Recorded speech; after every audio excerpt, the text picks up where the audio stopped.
Selamat pagi jemaat Tuhan. Siap untuk memuji Tuhan, amin. Kita mau katakan bersama Tuhan tidak ada yang mustahil Bapak Ibu. Kita mau katakan bersama Tuhan kita bisa lakukan perkara yang besar, amin Bapak Ibu. Kita mau katakan tak pernah ku ragu. Tak pernah ku ragu akan kesetiaanmu, pegang hidupku.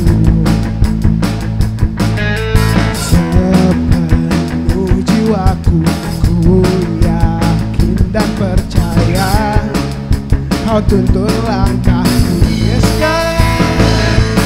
Yesus kaulah Raja dalam hidupku, kuasa berjaya untuk selamanya.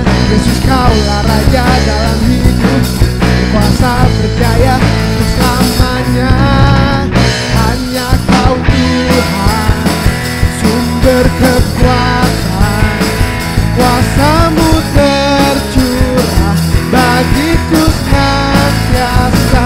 Denganmu Tuhan, bukan berjalan dari kemuliaan sampai kemuliaan selamanya.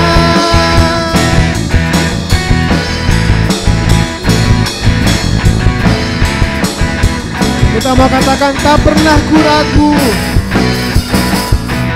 Tak pernah ku ragu akan kesetiaanmu, kau pegang hidupku. Sepenuh jiwaku, ku yakin dan percaya kau tuntun langkahku. Yesus kaulah Raja dalam hidup, kuasa berjaya untuk selamanya. Yesus kaulah Raja dalam hidup, kuasa berjaya untuk selamanya. Hanya kau Tuhan, sumber kekuatan, kuasamu tercurah bagiku senantiasa. Denganmu Tuhan, bukan berjalan dari kemuliaan sampai kemuliaan. Hanya kau Tuhan, sumber kekuatan, kuasamu tercurah bagiku senantiasa.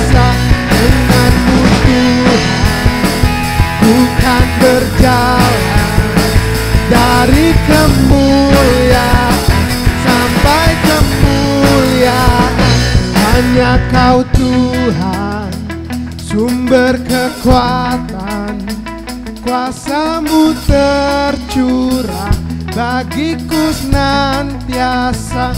Dengan-Mu Tuhan, ku kan berjalan dari kemuliaan sampai kemuliaan. Hanya Kau Tuhan, sumber kekuatan, kuasa-Mu tercurah bagiku senantiasa. Dengan-Mu Tuhan, ku kan berjalan dari kemuliaan sampai kemuliaan, dari kemuliaan sampai kemuliaan, dari kemuliaan sampai kemuliaan selamanya. Yes God.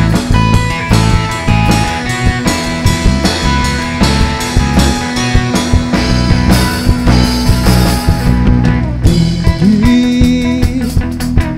nama-Mu dipuji, hormat kemuliaan. Sorak dengan segenap hati, raja keagungan.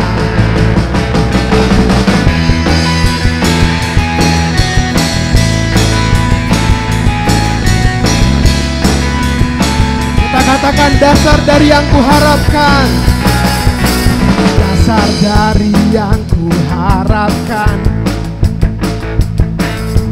bukti dari segala yang tak kulihat. Iman berikanku kekuatan untuk melakukan perkara yang besar, untuk melakukan perkara yang besar. Bersama Roh ku pasti menang.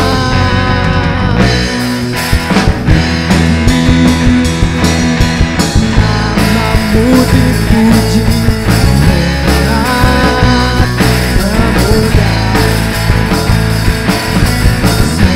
Semangat dengan segenap hati, dan keagungan.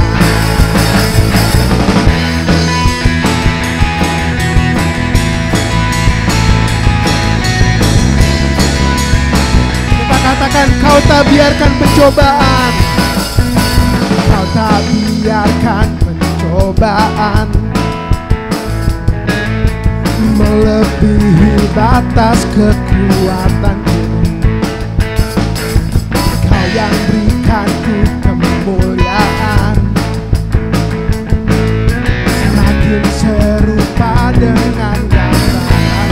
Bersama Roh-Mu, bersama Roh ku pasti menang. Bersama Roh-Mu, bersama Roh, yes God, ku pasti menang. Tinggi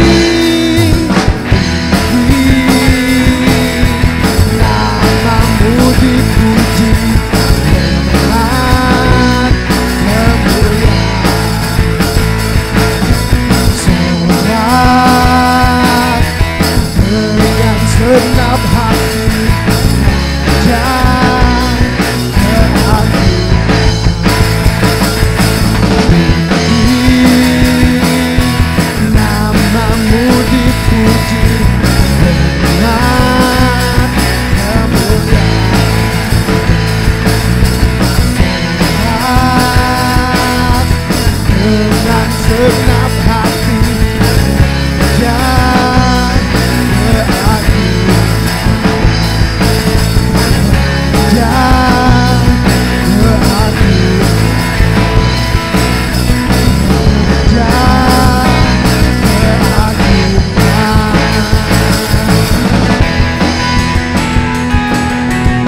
Tuhan. Kau yang dipuji Tuhan, disembah Tuhan Yesus. Kau yang terbesar Bapa. Yes God. Kau yang terbesar Tuhan. Kuasa-Mu terbesar Tuhan Yesus. Yes God. Kasih-Mu terbesar Bapa bagi kami Tuhan. Yes God. Kami menyembah-Mu Tuhan. Yesus Tuhan. Kami sembah Tuhan. Kami tinggikan. Oh Yesus Tuhan.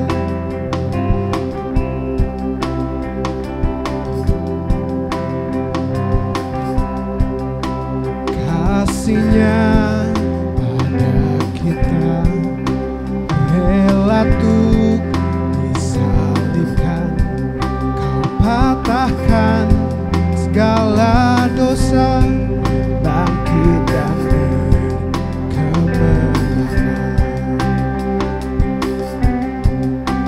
Kesetiaan-Mu pasti lalui akhir. Firman-Mu yang bebaskan. Yesus Kristus, Kau terbesar, Kau terbesar, Kau perkasa, Juru Selamat seluruh dunia.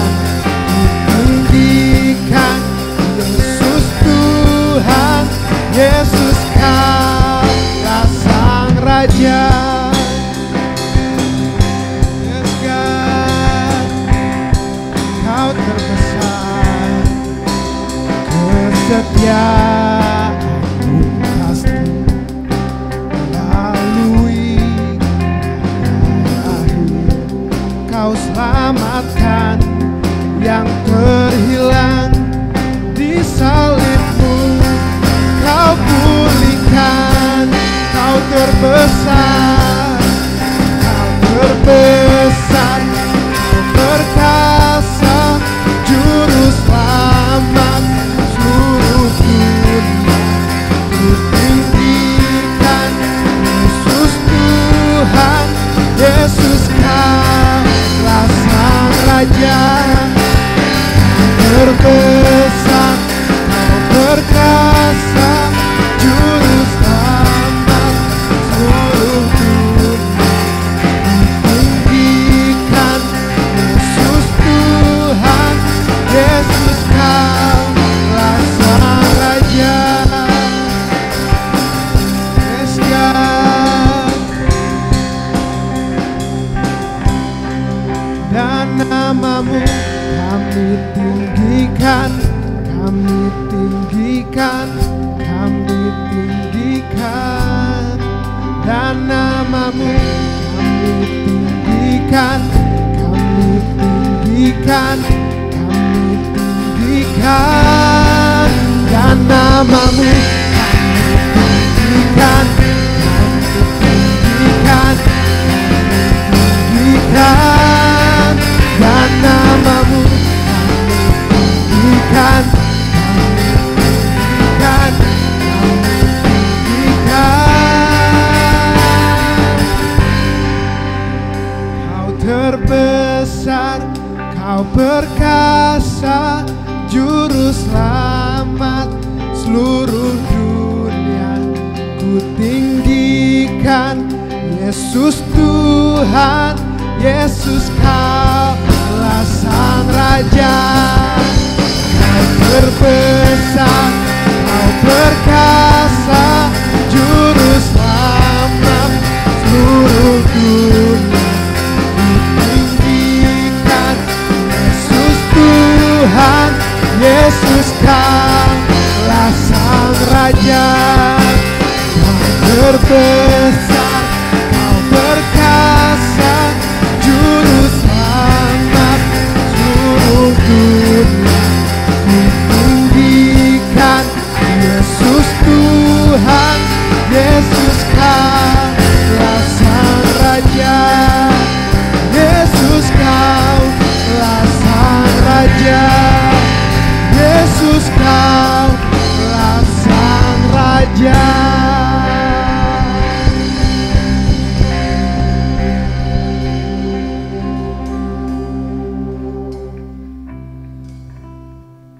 Mari kita berdoa, kita angkat sembah dan puji kita kepada Tuhan kita.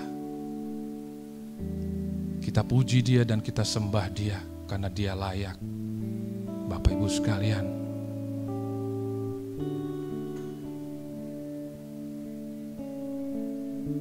saat ku menyembah-Mu, Roh-Mu bekerja,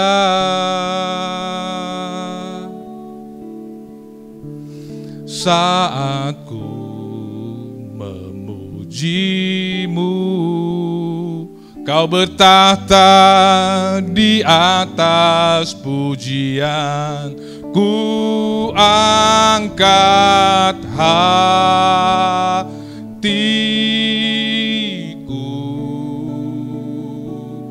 ku pandang kekudusan-Mu.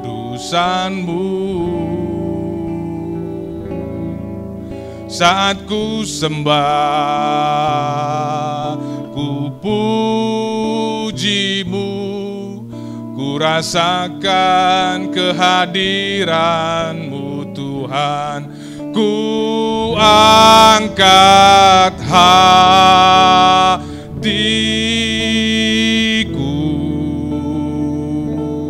ku pandang kekudusan-Mu.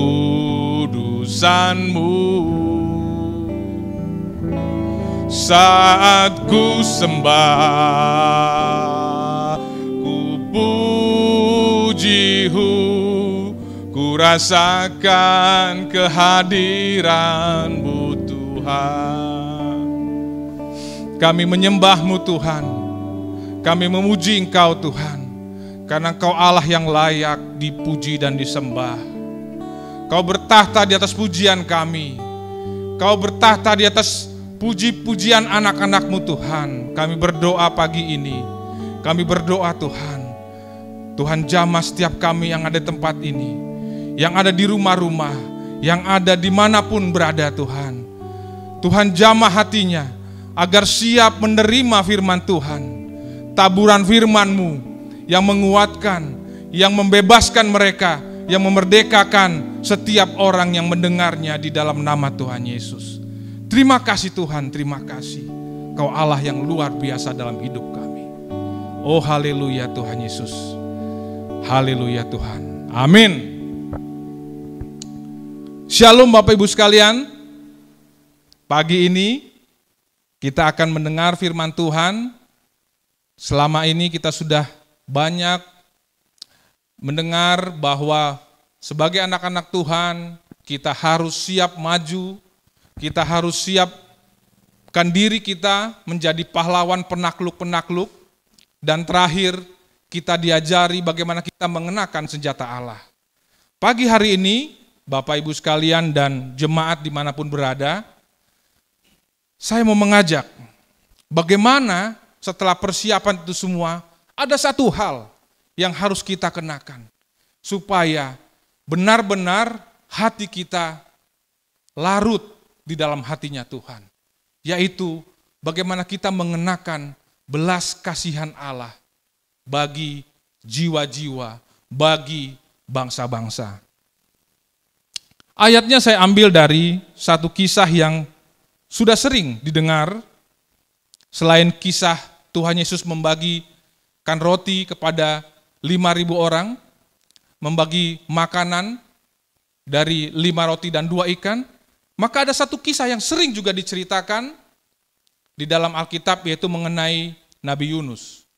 Yunus memang seringkali diceritakan mengenai kaitannya dengan ikan besar, di mana dia dimakan oleh ikan besar.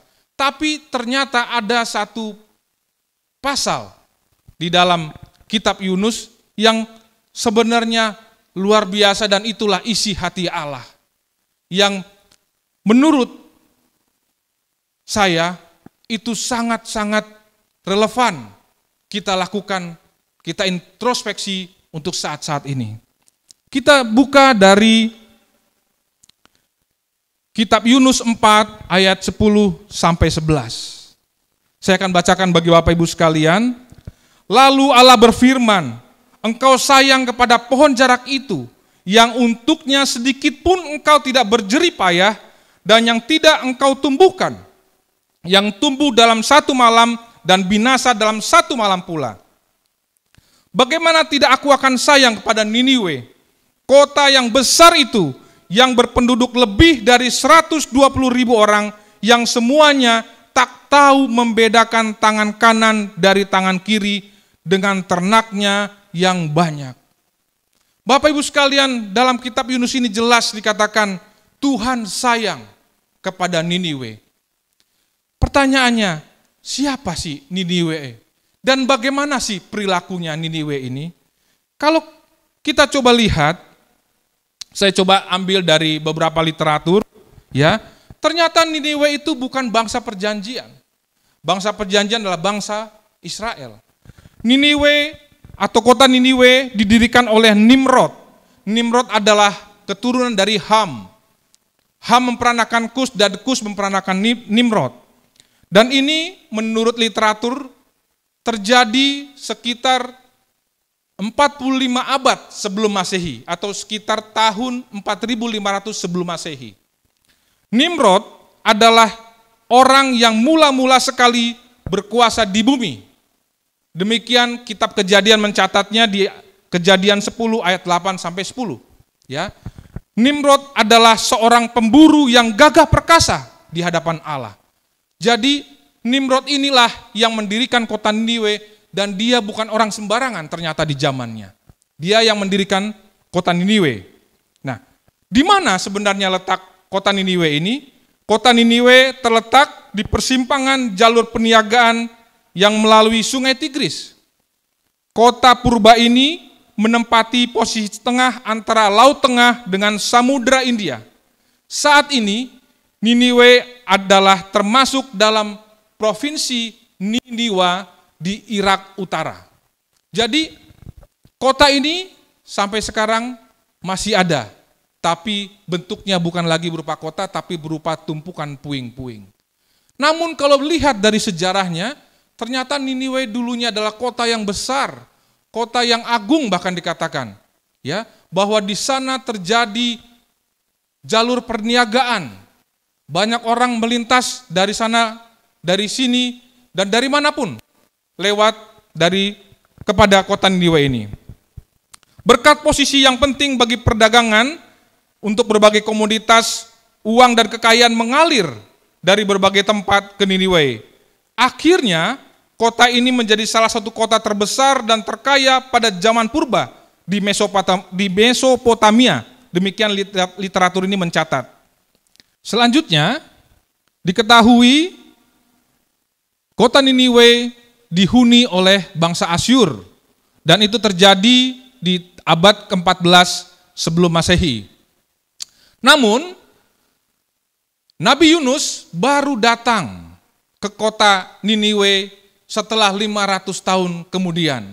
Karena Nabi Yunus dicatat berada di kota Niniwe sekitar abad 9 sebelum Masehi. Dan terjadilah pertobatan kota Niniwe di zaman Nabi Yunus. Namun setelah itu, kembali Niniwe ini mendukakan hati Allah karena dia kembali kepada kelakuan yang jahat. Di abad ke-8, Raja Sanherib dari Asyur menjadikan kota Niniwe sebagai ibu kota Asyur. Ya. Selanjutnya, Nabi Nahum, Nabi Zefanya terus menubuatkan karena kelakuan dan perilaku Niniwe yang jahat, terus menubuatkan akan kehancuran Niniwe tersebut. Dan kalau kita lihat, di tahun 612 sebelum Masehi, datanglah bangsa Babilonia dan bangsa Media menghancurkan bangsa Asyur di sana. Dan sampai sekarang, Niniwe hanya berupa tumpukan puing. Inilah kota Niniwe, sedikit gambaran mengenai Niniwe. Jadi jelas bahwa Niniwe ternyata bukan bangsa perjanjian. Tapi ada pribadi yang sayang terhadap Niniwe. Kalau kita lihat tadi di ayat 11, dikatakan dalam Yunus 4 ayat 11, bagaimana tidak aku akan sayang kepada Niniwe, kota yang besar itu, yang berpenduduk lebih dari 120.000 orang, yang semuanya tak tahu membedakan tangan kanan dari tangan kiri dengan ternaknya yang banyak. Jelas Bapak Ibu sekalian, ternyata Allah memperhatikan kota Niniwe, dan bukan sekedar memperhatikan. Dikatakan di sana Allah menyayangi kota Niniwe. Jadi Niniwe yang bukan bangsa perjanjian dan berperilaku yang kurang baik, sudah pernah bertobat, tapi kembali lagi berbuat jahat, Allah tetap sayang. Allah tetap sayang kepada Niniwe. Pertanyaannya, kenapa Allah sayang terhadap Niniwe? Kita lihat lagi dalam kitab Yunus 4, ya. Kalau dikatakan di sana di Yunus 4 ayat kedua, di sana dikatakan, dan berdoalah ia kepada Tuhan, katanya. Ia ini adalah Nabi Yunus. Ya Tuhan, bukankah telah kukatakan itu ketika aku masih di negeriku? Itulah sebabnya maka aku dahulu melarikan diri ke Tarsis, sebab aku tahu bahwa Engkaulah Allah yang pengasih dan penyayang, yang panjang sabar dan berlimpah kasih setia, serta yang menyesal karena malapetaka yang hendak didatangkannya. Jadi kenapa Allah sayang kepada Niniwe? Ternyata karena memang sifat Allah adalah pengasih dan penyayang, panjang sabar dan berlimpah kasih setia. Itu yang pertama, alasan kenapa Allah menyayangi Niniwe. Bukan seperti yang secara harfiah kita mau baca di ayat ke-12, bahwa karena kota itu besar, lalu ternaknya banyak, penduduknya juga banyak. Bukan hanya itu, tapi lebih jelas, karena memang di ayat kedua mengatakan Allah itu pengasih dan penyayang. Selanjutnya Bapak Ibu sekalian, kenapa sih Allah itu mau menyayangi Niniwe? Allah mau menyayangi Niniwe, kita lihat di satu ayat yang sudah dari kecil kita diminta untuk hafal, ya, yaitu Yohanes 3 ayat 16 ayat 7 dan 17. Dikatakan di sana, karena begitu besar kasih Allah akan dunia ini, sehingga ia telah mengaruniakan anaknya yang tunggal, supaya setiap orang yang percaya kepadanya tidak binasa, melainkan beroleh hidup yang kekal. Sebab Allah mengutus anaknya ke dalam dunia, bukan untuk menghakimi dunia, melainkan untuk menyelamatkannya oleh Dia. Jadi jelas di sini kenapa Allah menyayangi Niniwe, karena Niniwe bagian daripada dunia, di mana Allah di ayat 17 mengatakan, Yohanes 3 ayat 17 mengatakan, Allah datang untuk menyelamatkan dunia dan termasuk Niniwe. Bapak Ibu sekalian, itulah kasih sayang daripada Allah kita. Walaupun Niniwe bukan bangsa perjanjian, tapi Allah tetap sayang kepada bangsa-bangsa lain. Bapak Ibu sekalian, pertanyaan selanjutnya, bagaimana cara Allah menyelamatkan Niniwe? Kita bisa juga baca lebih lanjut, ya, di dalam kitab Yunus, ya. Dan ini saya ambil dari kitab Yunus 3, ya, ayat 3 sampai 5. Dikatakan di sana bagaimana Allah menyelamatkan Niniwe. Pertama, Allah memakai hambanya, yaitu Nabi Yunus. Demikian dituliskan dalam kitab Yunus 3 ayat 1, ayat kedua, ayat ketiga, ayat keempat, sampai ayat yang kelima. Saya akan bacakan untuk Bapak Ibu sekalian. Datanglah firman Tuhan kepada Yunus untuk kedua kalinya demikian. Bangunlah, pergilah ke Niniwe, kota yang besar itu, dan sampaikanlah kepadanya seruan yang kufirmankan kepadamu. Bersiaplah Yunus, lalu pergi ke Niniwe, sesuai dengan firman Allah. Niniwe adalah sebuah kota yang mengagumkan besarnya. 3 hari perjalanan luasnya, mulailah Yunus masuk ke dalam kota itu sehari perjalanan jauhnya, lalu berseru 40 hari lagi, maka Niniwe akan ditunggang balikan. Orang Niniwe percaya kepada Allah, lalu mereka mengumumkan puasa dan mereka, baik orang dewasa maupun anak-anak, mengenakan kain kabung. Kitab Yunus 3 mengatakan Allah memakai hambanya, yaitu Nabi Yunus, untuk menyelamatkan Niniwe yang disayanginya. Jelas di sini bahwa kita juga diminta, kita juga dipakai Allah, diberi kesempatan untuk pergi ke bangsa-bangsa, pergi kemanapun ada jiwa-jiwa, agar kita bisa menyampaikan kasih sayang Allah kepada orang-orang yang kita temui. Bapak Ibu sekalian, cara Allah dengan melibatkan kita merupakan satu kehormatan bagi kita. Karena Allah juga bisa pakai yang lain. Bahkan dikatakan batu-batu pun bisa dipakai Allah untuk menyembah Allah. Tapi Allah memberikan kesempatan kepada kita untuk Allah sebagai alatnya menyampaikan kasih sayang dan keselamatannya kepada bangsa-bangsa. Lebih lanjut lagi Bapak Ibu sekalian, kita ketahui di dalam kitab Yunus 4, kalau kita baca Bapak Ibu sekalian, ya, jadi kita coba explore lebih banyak di kitab Yunus, karena kitab ini ternyata luar biasa, ya, bukan sekedar mengenai Yunus di dalam perut ikan saja, tapi ada kasih Allah yang mau disampaikan di dalam kitab Yunus ini.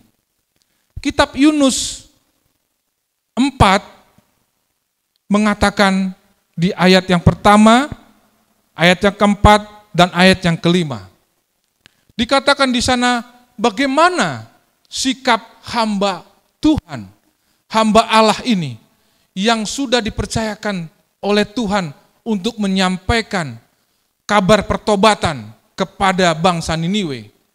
Ternyata kalau kita lihat, ini pertanyaan kritisnya, dan ini pertanyaan juga bagi Bapak Ibu sekalian, yang selama ini sudah atau mungkin sedang melakukan banyak hal mengenai pengabaran Injil.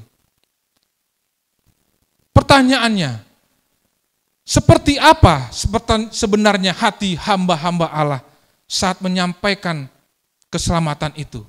Kalau kita lihat hati Yunus, hamba Allah itu, saat dia mengetahui bahwa akhirnya keselamatan terjadi kepada kota Niniwe. Kita lihat di kitab Yunus 4 ayat 1, ayat 4 dan ayat yang kelima. Dikatakan di sana, tetapi hal itu sangat mengesalkan hati Yunus. Lalu marahlah ia. Loh, kok bisa? Hamba Tuhan setelah melihat pertobatan, buah daripada perkabaran firman yang disampaikan, malah menjadi kesal dan marah setelah tahu bahwa ternyata kota itu bertobat. Lalu ayat 4 dikatakan, tetapi firman Tuhan, layakkah engkau marah? Ayat kelima selanjutnya dikatakan, Yunus telah keluar meninggalkan kota itu dan tinggal di sebelah timurnya. Ia mendirikan di situ sebuah pondok dan ia duduk di bawah naungannya, menantikan apa yang akan terjadi atas kota itu. Bapak Ibu sekalian, pertanyaan kritis kepada diri kita semua. Setelah kita mengabarkan Injil, bagaimana sebenarnya sikap hati kita atas keselamatan yang sangat diidam-idamkan Allah terjadi kepada umat manusia, kepada banyak jiwa. Ternyata ada hamba Tuhan yang sikap hatinya ternyata marah, kesal, dan bahkan dikatakan di sini ia keluar, ia lari, dan dia hanya menonton saja, dia hanya menantikan saja apa yang akan terjadi atas kota itu. Mungkin ini juga yang terjadi kita hari-hari ini. Kita melakukan apa yang disebut perkabaran Injil, perkabaran kabar baik. Tapi hanya kita yang tahu dan Tuhan yang tahu. Bagaimana sebenarnya hati kita terhadap rencana Allah, terhadap karya Allah yang besar itu, saat itu terjadi, saat itu mau diimpartasi kepada dunia ini. Kita seringkali mungkin menggerutu karena hal-hal yang kita lakukan dalam perkabaran Injil ternyata memakan waktu kita. Atau mungkin di mana tempat kita mau pergi atau tempat mau kita kunjungi itu adalah tempat yang menakutkan kita. Atau mungkin tempat yang membuat kita trauma, atau tempat yang mungkin ada sesuatu yang membuat kita marah seperti Nabi Yunus. Sehingga kita tetap inginkan keselamatan, namun di hati kita tidak sepenuhnya mengalir kasih Allah itu. Apakah itu yang terjadi kepada kita? Atau akhirnya dengan segala kesibukan kita, dengan segala ketidakpedulian kita, akhirnya kita hanya menantikan saja seperti Yunus di sini, menantikan apa yang akan terjadi atas kota itu. Itukah hati kita yang sebenarnya? Walaupun kita sudah menjadi hamba Allah, kita sudah tahu bagaimana Allah mengasihi dunia ini, bagaimana Allah menginginkan keselamatan bagi dunia ini, dan bagaimana Allah menyayangi bangsa-bangsa di luar bangsa perjanjian. Mari kita kritisi hati kita. Kita sudah siap berperang. Kita sudah mengenakan senjata Allah. Tapi cek kembali hati kita. Apakah ada hal yang lain yang masih tersimpan di hati kita, yang membuat pelayanan kita, yang membuat kasih Allah itu tidak bisa tertransfer sepenuhnya? Kita cek hati kita, karena kita tahu kita perlu yang lain. Kita tidak bisa mengandalkan hati kita yang lama ini. Kita perlu hati Allah. Kita perlu mengenakan belas kasihan Allah. Saat kita sudah siap berperang, saat kita sudah siap mengasah mata bajak kita, saat kita sudah siap mengasah pisau pemangkas kita, dan kita sudah tahu, sudah mengerti bahwa bangsa-bangsa itu sudah mengarah kepada lembah penentuan. Tapi kalau kita belum mengenakan hati Allah, maka bisa saja seperti yang Yunus lakukan dan alami. Dia sudah pergi mengabarkan Injil kepada Niniwe, dan Niniwe sudah bertobat. Tapi dia masih bisa marah. Bahkan dia lari dari tanggung jawabnya. Lebih dramatis lagi, dia katakan dia seperti mau mati saja. Apa ini hati yang kita pakai untuk melakukan pekerjaan-pekerjaan Allah? Mari Bapak Ibu, kita selidiki hati kita masing-masing. Lalu Allah yang Maha Tahu, Allah yang mengerti segalanya, Dia melakukan tindakan untuk membuat Yunus insaf. Bagaimana cara Allah membuat hambanya itu menjadi insaf? Kita baca lagi dalam kitab Yunus 4 ini, ayat yang ke-6 sampai ke-8. Saya bacakan untuk Bapak Ibu sekalian. Ayat ke-6. Lalu atas penentuan Tuhan Allah, tumbuhlah sebatang pohon jarak melampaui kepala Yunus untuk menaunginya, agar ia terhibur daripada kekesalan hatinya. Yunus sangat bersuka cita karena pohon jarak itu. Ayat ke-7. Tetapi keesokan harinya ketika fajar menyingsing, atas penentuan Allah datanglah seekor ulat yang menggerek pohon jarak itu sehingga layu. Ayat ke-8. Sesegera sesudah matahari terbit, maka atas penentuan Allah bertiuplah angin timur yang panas terik, sehingga sinar matahari menyakiti kepala Yunus. Lalu rebahlah ia lesu dan berharap supaya mati. Katanya, lebih baiklah aku mati daripada hidup. Bapak Ibu sekalian, cara Tuhan menobatkan hambanya, cara Tuhan membuat Yunus insaf, ternyata adalah dengan menggoncang sukacita dan kenyamanan yang dia miliki. Kalau kita lihat di sini, di ayat ke-6, saat Tuhan menumbuhkan sebatang pohon jarak yang bisa menaungi Yunus, ia terhibur dan dia sukacita. Dia senang karena ada pohon jarak itu. Tapi saat Tuhan mengirim ulat untuk melobangi atau menggerek pohon jarak itu, sehingga pohon jarak itu menjadi layu, itulah saat Tuhan menggoncangkan kita. Bagaimana kita jangan bersukacita atas hal-hal yang fana, hal-hal yang tidak berasal daripada Tuhan kebenarannya.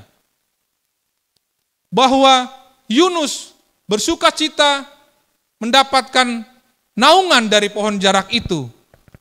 Di tengah-tengah dia sedang meninggalkan pekerjaan dari Tuhan.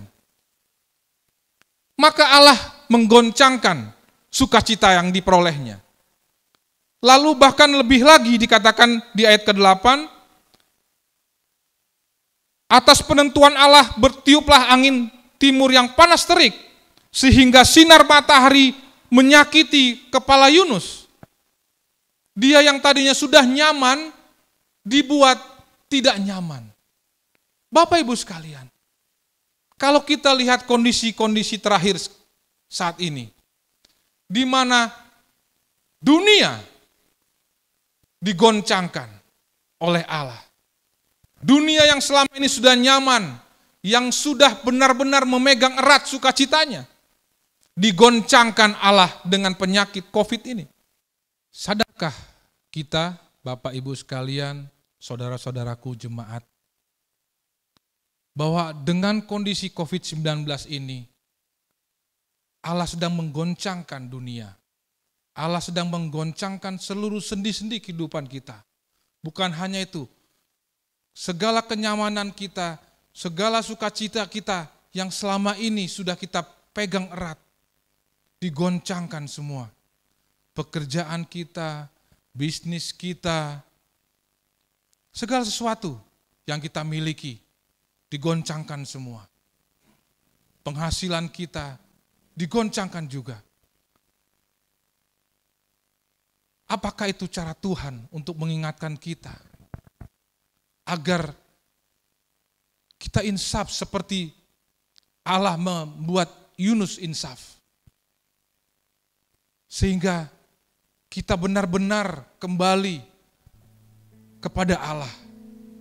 Kita benar-benar mengenakan hati Allah di dalam pelayanan kita, di dalam perkabaran Injil yang kita lakukan.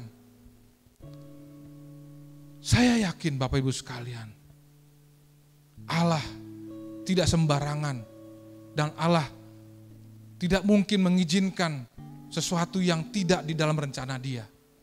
Kalau ini semua boleh terjadi, kondisi sepak terjang COVID-19 ini begitu membuat kita menderita. Terjadi sekarang-sekarang ini, Tuhan sedang mencoba mengingatkan kita. Tuhan seperti menginsafkan Yunus maksud saya, dia juga ingin membuat kita insaf. Sehingga Bapak Ibu sekalian, mari kita tanya kepada Tuhan, apa yang selanjutnya harus kita lakukan agar benar-benar kita bisa selaras dengan rencana Dia. Kitab Kolose 3 ayat 11 dan 12 mengatakan demikian Bapak Ibu sekalian. Apa yang harus kita lakukan? Saat kita sudah tahu, saat kita merasa perlu untuk insaf. Kolose 3 ayat 11, dalam hal ini tiada lagi orang Yunani atau orang Yahudi, orang bersunat atau orang tak bersunat, orang barbar atau orang skit, budak atau orang merdeka. Tetapi Kristus adalah semua dan di dalam segala sesuatu. Karena itu, ayat ke-12 mengatakan, sebagai orang-orang pilihan Allah yang dikuduskan dan dikasihinya, kenakanlah belas kasihan, kemurahan, kerendahan hati, kelemah lembutan dan kesabaran. Inilah hal pertama yang harus kita lakukan setelah kita insaf untuk semua yang sudah kita lakukan, yang mungkin selama ini berjalan begitu nyaman-nyaman saja. Dengan segala pelayanan kita berhasil saja. Tapi Allah melihat ada sesuatu yang belum kita kenakan. Sehingga Allah perlu mengingatkan kita, perlu membuat kita insaf. Yaitu kita harus mengenakan belas kasihan Allah. Mungkin mata bajak kita sudah kita asah. Pisau pemangkas kita sudah kita asah. Sudah kita siapkan semua. Kita sudah maju dan berperang. Kita sudah ada di lembah penentuan, lembah Yosafat. Bahkan kita sudah mengenakan seluruh senjata Allah. Tetapi satu hal, kalau bukan belas kasihan Allah yang ada di hati kita, maka hambarlah semua yang kita siapkan. Maka tidak ada hati Allah. Maka semua pelayanan kita hanya menjadi seperti pelayanan yang biasa-biasa saja. Tidak ada api Allah, tidak ada hati Allah di sana. Bapak Ibu sekalian, mari anjuran Rasul Paulus dalam kitab Kolose ini kita lakukan.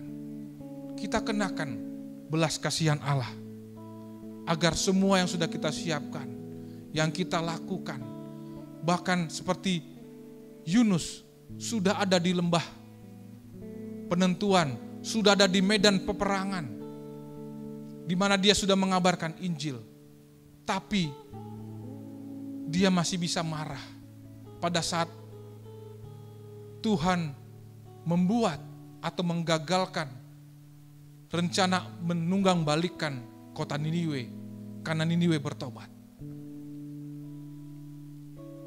Selanjutnya Bapak Ibu sekalian, Matius 10 ayat 7 dan 8. Inilah juga yang harus kita lakukan setelah belas kasihan Allah itu kita pakai.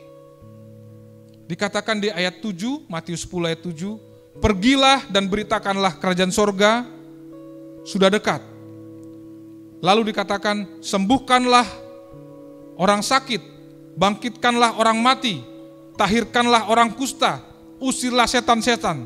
Kamu telah memperolehnya dengan cuma-cuma, karena itu berikanlah pula dengan cuma-cuma. Hal kedua yang harus kita lakukan Bapak Ibu sekalian, saudara-saudaraku jemaat GKKD Depok, dan dimanapun jemaat berada, setelah kita kenakan belas kasihan Allah, maka kita juga harus pergi dan memberitakan Injil. Memberitakan bahwa kerajaan Allah sudah dekat. Namun kita harus melakukannya dengan kerelaan hati. Kita tidak perlu hitung-hitungan. Kita harus melakukannya dengan cuma-cuma, tanpa syarat. kita harus lakukan itu bahkan dengan semangat. Karena kita menerimanya dengan cuma-cuma, maka kita harus melakukannya juga dengan cuma-cuma.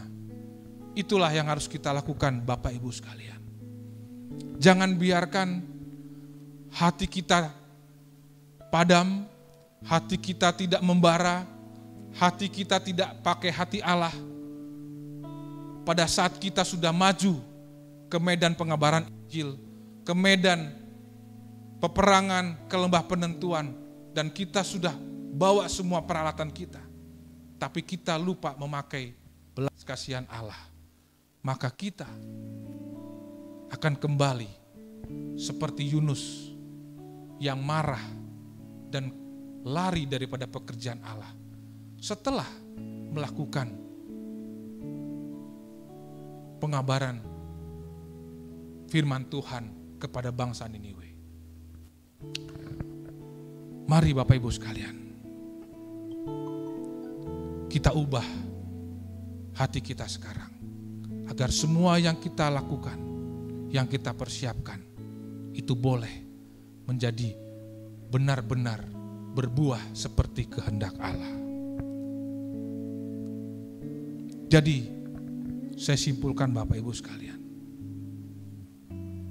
kalau kita selama ini sudah mempersiapkan segala sesuatunya, bahkan kita sudah ada di medan pelayanan, bahkan kita sudah melakukan pekerjaan-pekerjaan Allah. Namun, kalau kita belum memakai belas kasihan Allah, kita akan seperti Yunus.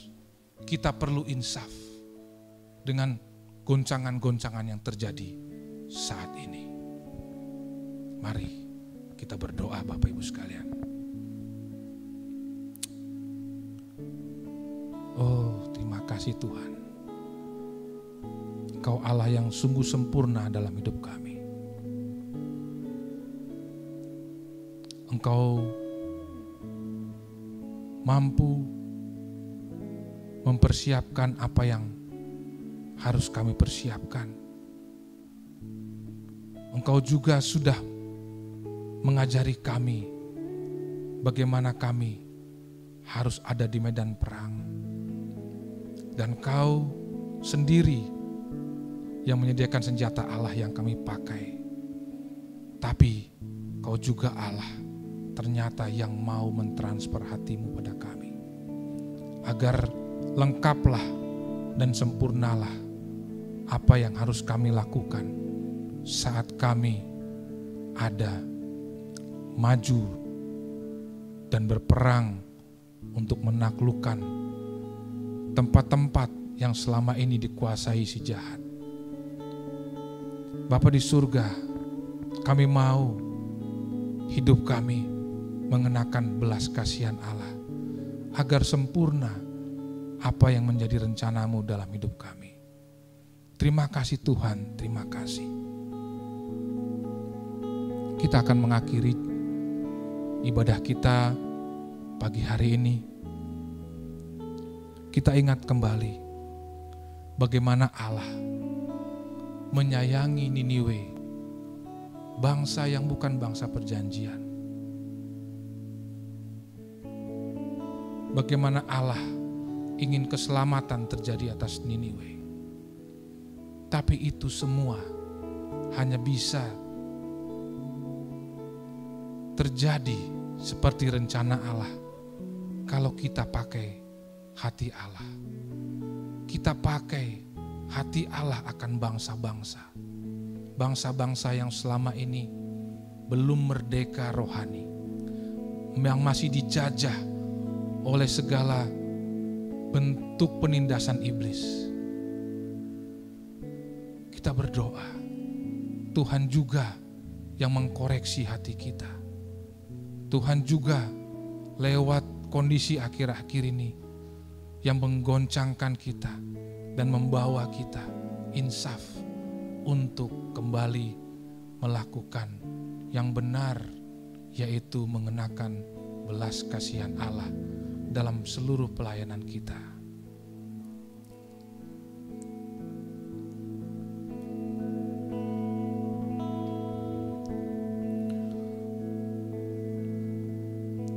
besar dan ajaiblah karyamu.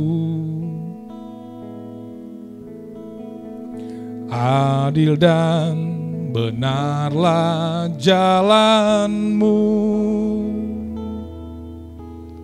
Raja segala bangsa yang maha kuasa, mulia namamu, besar dan ajaiblah karyamu. Besar dan ajaiblah karyamu. Adil dan benarlah jalanmu. Raja segala bangsa yang maha kuasa, mulia namamu, layaklah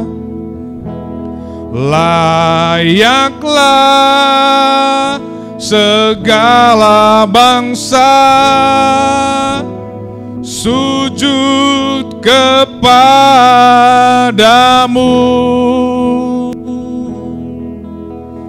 Sebab Kau Allah yang kudus, layak disembah, layaklah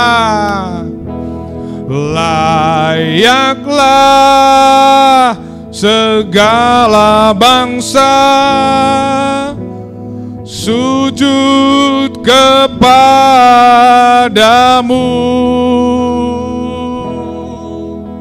Sebab Kau Allah yang kudus, layak disembah.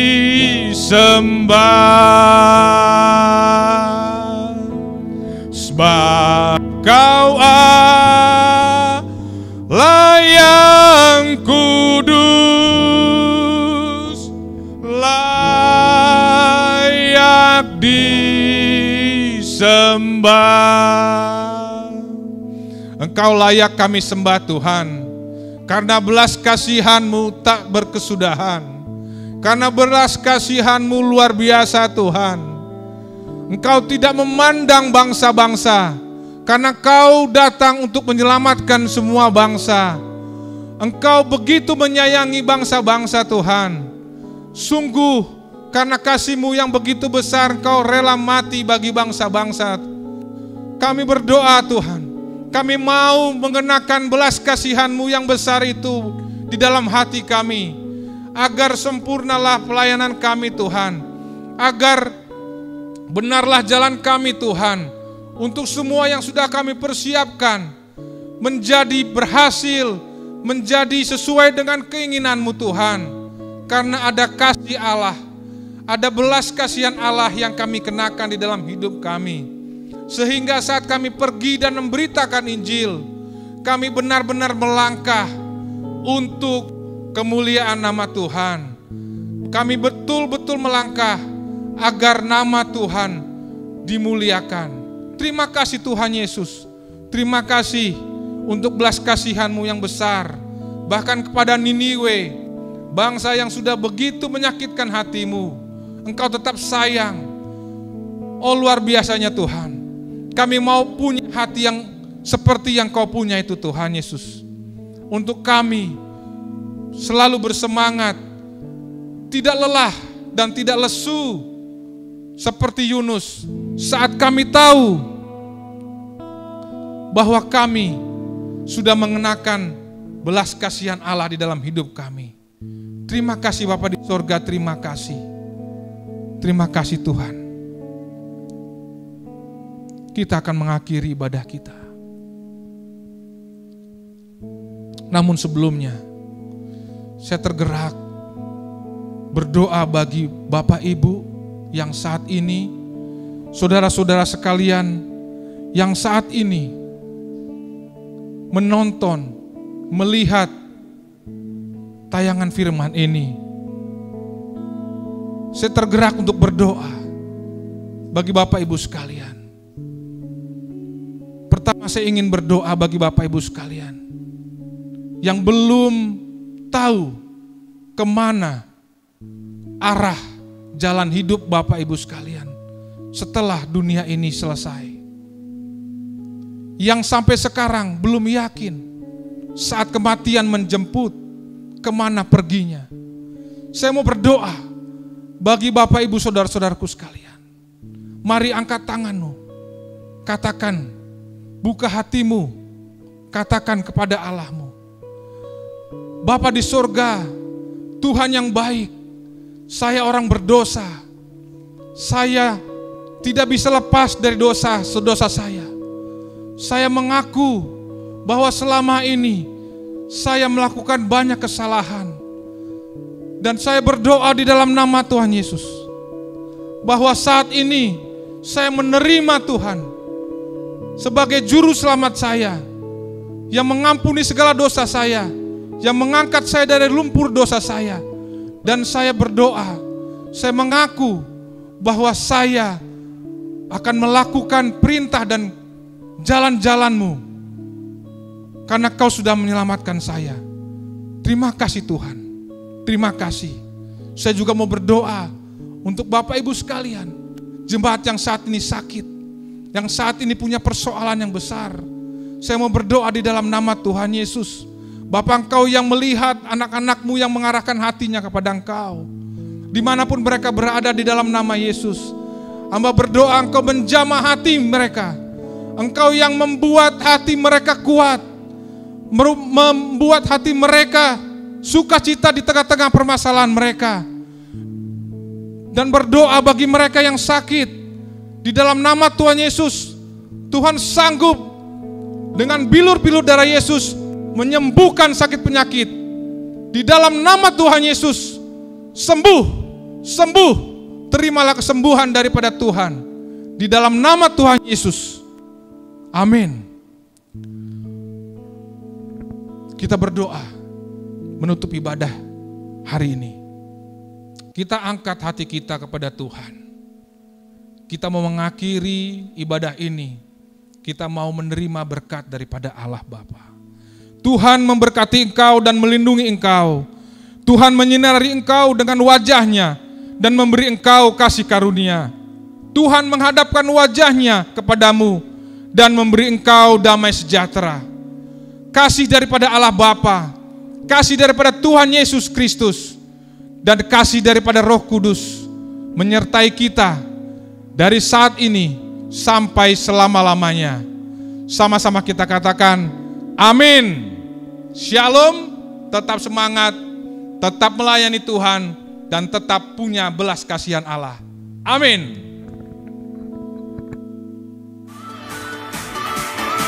This is real.